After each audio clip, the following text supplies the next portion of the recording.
Hi everyone. Here's a video about rules of inference. So let's consider the following two statements, P or Q and not P.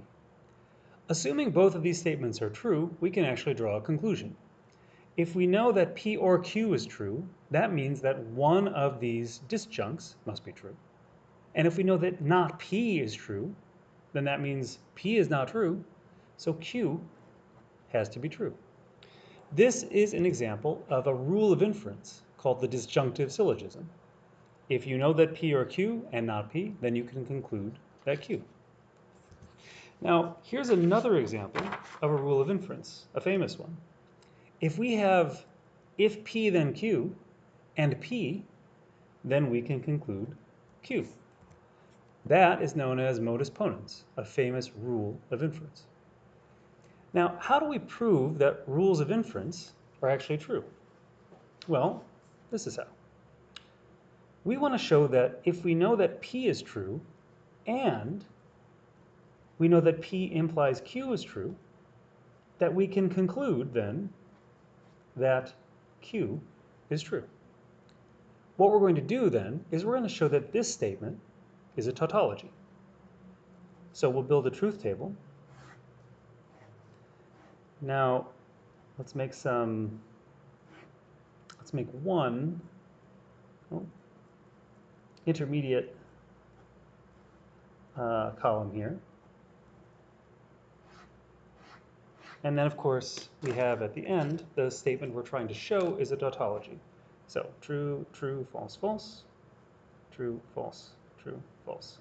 Now, we know that P implies Q is true here, here, and here, and false here. Now, what about this column?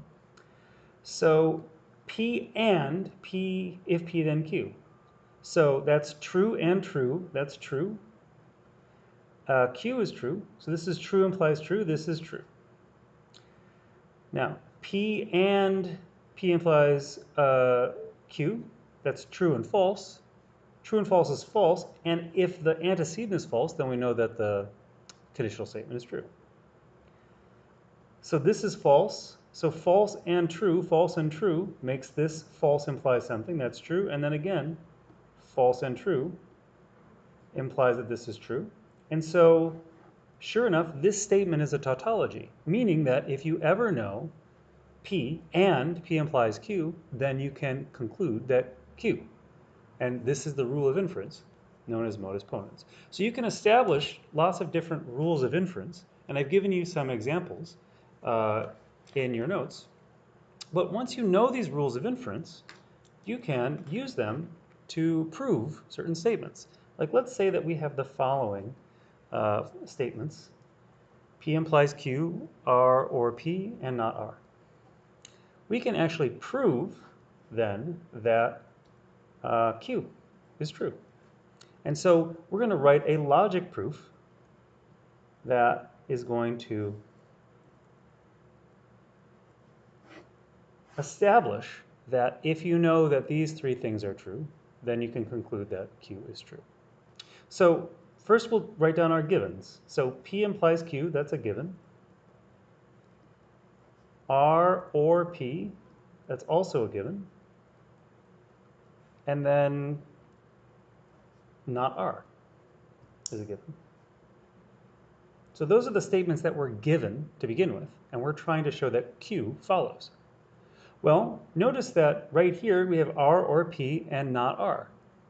We can conclude P. And the reason for that is disjunctive syllogism. We can apply the disjunctive syllogism to steps 2 and 3.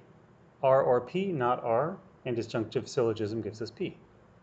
Now we can conclude Q because we have P and P implies Q. So by modus ponens, on steps 1 and 4, we can conclude that Q is true.